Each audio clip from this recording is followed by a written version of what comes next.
Because I am a collector of art supplies and stationery, by which I mean professional creative tools, I am prone to engaging in creative obsessions that endure only until the initial excitement wears off, at which point I buy yet another new tool. In recent times, it has been going on with fountain pens, which have become my preferred tool for taking notes and doodling. In this post, I discuss why I moved from using ballpoint pens to fountain pens, which pen models I've purchased so far, there are quite a few, and my thoughts on using them for writing and sketching. In this installment of Sketchbook Adventures, we will be drawing using fountain pens.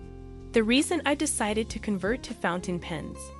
You know how sometimes you browse the internet in search of amazing life tips and think to yourself, I should certainly do this, but then you promptly forget about it? My experience has been that this will occur, but this one time it was different.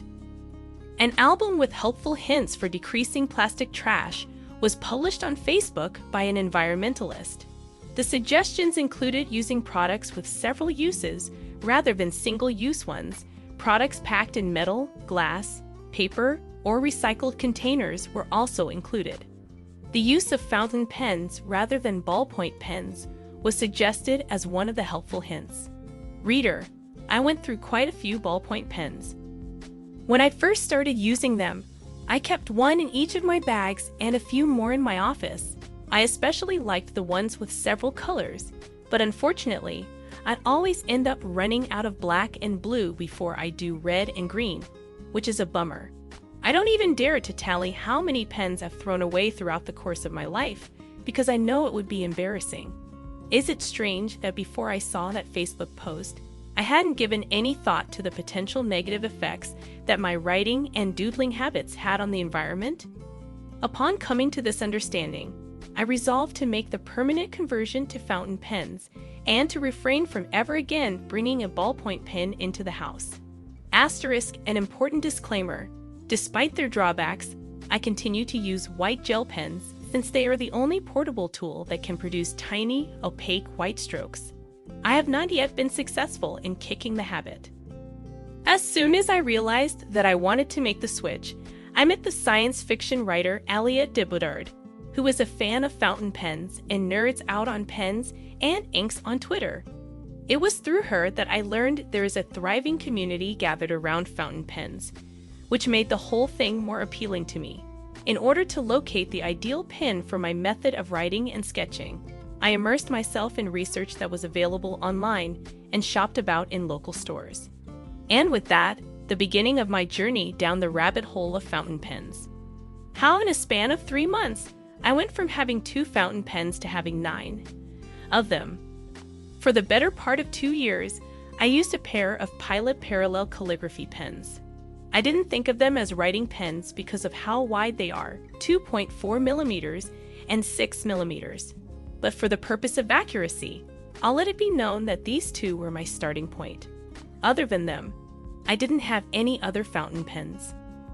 My current assortment of fountain pens that don't break the bank, the close-up of writing samples, can be found down below.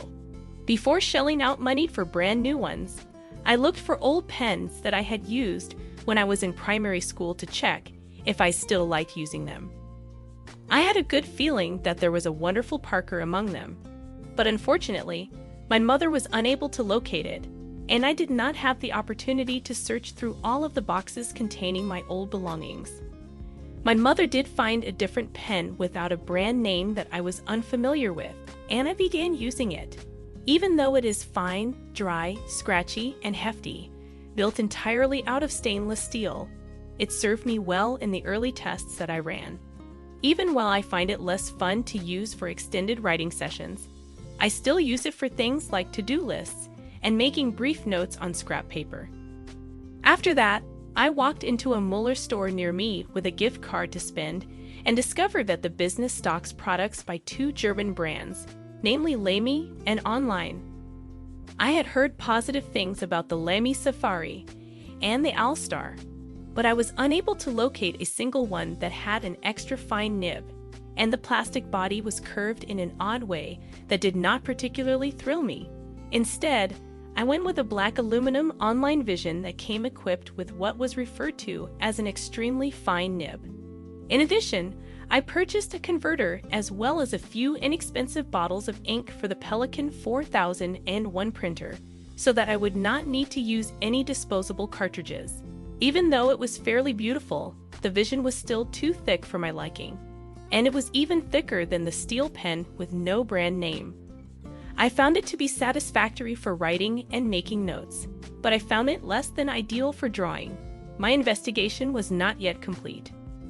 After researching Japanese brands that have thinner nib widths, I settled on purchasing a Pilot Metropolitan, which is the most well-liked pen available for less than $15. It felt like the ideal pen for my preferences. What with its aluminum body, aluminum nibs, and a wide selection of colors to choose from.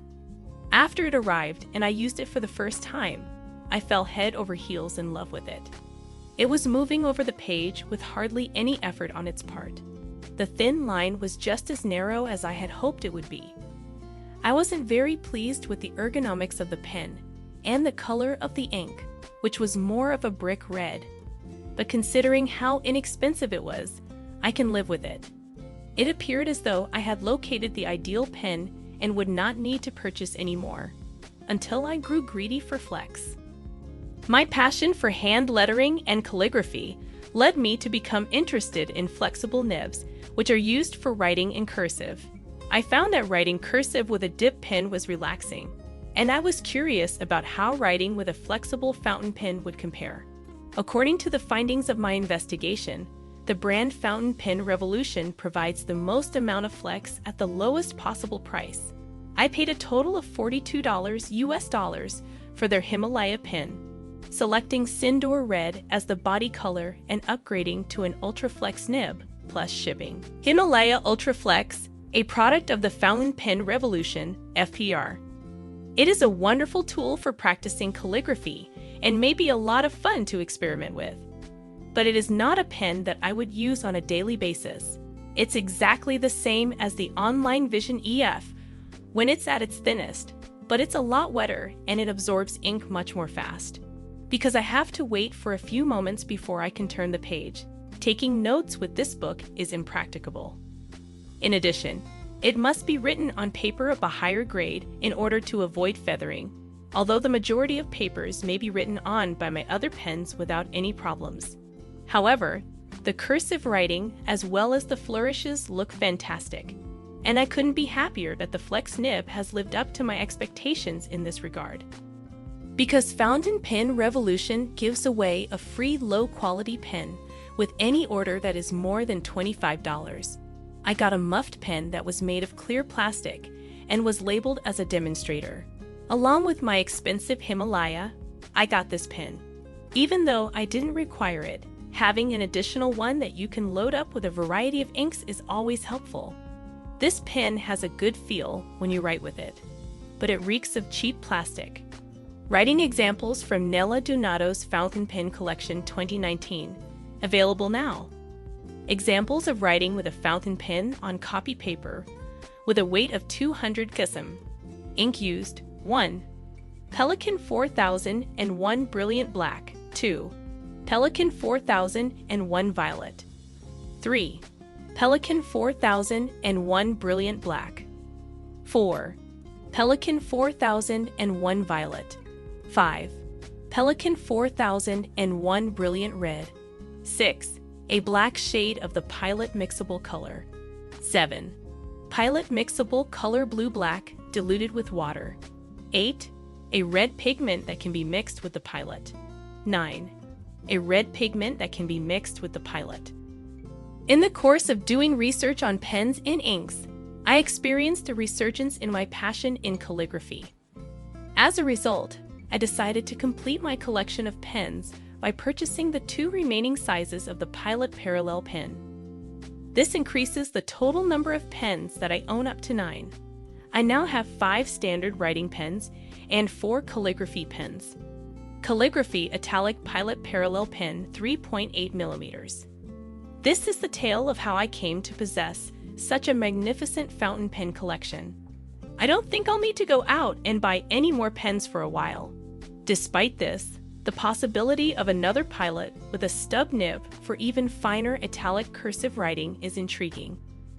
After writing this, I procrastinated for a few weeks, but eventually I gave in and got a Pilot 78G with a B nib. Because of how fantastic it is, I use it to compose the majority of my notes and greeting cards these days. You'll find examples of my writing done with this italic pen in my graphic essays for the year 2020, which are as follows. I ended my relationship with Instagram, a graphic essay. A graphic essay on the importance of expressing oneself, big mouth update. My collection now includes an additional vintage pen, which I use almost exclusively for drawing and sketching. Near the end of this post, you'll find some new information that I've included regarding this pen. Writing with ballpoint pens versus writing with fountain pens. The transition from writing with ballpoint pens to writing with fountain pens was simple, and I don't find that I miss it at all. Smudging or bleeding was less of an issue for me because I write primarily with fine nibs and because I write with my right hand, due to the fact that some notebooks allow some of the ink in some of the pens to feather or bleed through. I simply need to be more careful when matching different pens, inks, and papers together.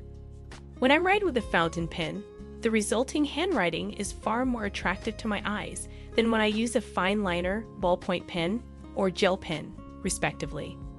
A comparison between writing with a fountain pen and with a ballpoint pen. As of the beginning of 2019, my handwriting is a combination of script and printed letters.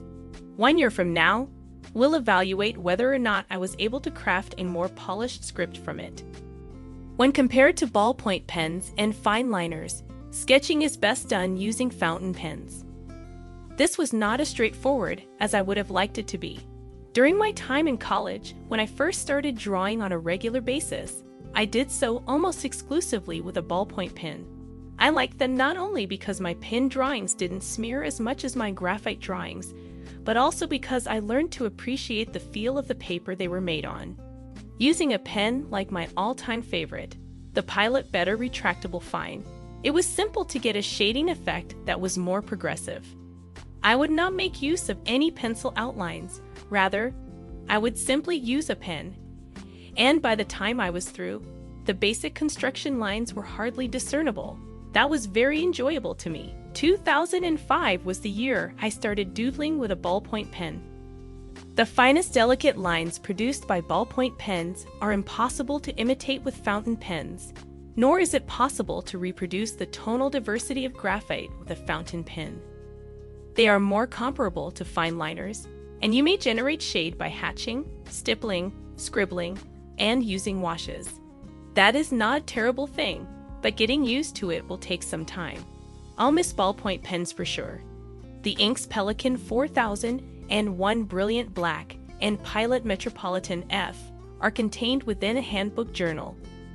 Since I mostly use pens that are compatible with ink, I have found that practically all of the sketchbooks I have tried can readily accommodate fountain pens. The Canson Art Book Universal is my personal favorite. I even devoted an entire post to discussing it. And the paper included therein is suitable for use with both dry and wet pens.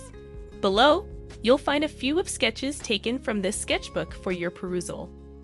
Doodles of caricatured faces drawn with a fountain pen and a brush pen in a Canson Art Book Universal sketchbook. I used a Pilot Metropolitan F fountain pen and a red Pentel brush pen. Because I am unable to generate fine gradients by delicate hatching with a ballpoint pen, I have been experimenting with various forms of shading and generating more emotive drawings with a large number of wavy lines, as opposed to lines that are clean and accurate. The fact that I did not need to first sketch out the contour with a pencil before using a ballpoint pen was one of the things that I liked best about using those pens. What if I didn't sketch with a pencil first and then added some fountain pen work on top of that? What kind of shifts would occur in my drawings if I didn't have a clear idea of the best way to proceed? That's a glove flung directly into the face of my tendency to be perfectistic. I gave myself permission to play and use texture to cover up the early, exploratory lines that I deemed to be incorrect. The end result was drawings that were extremely different from what I typically produce.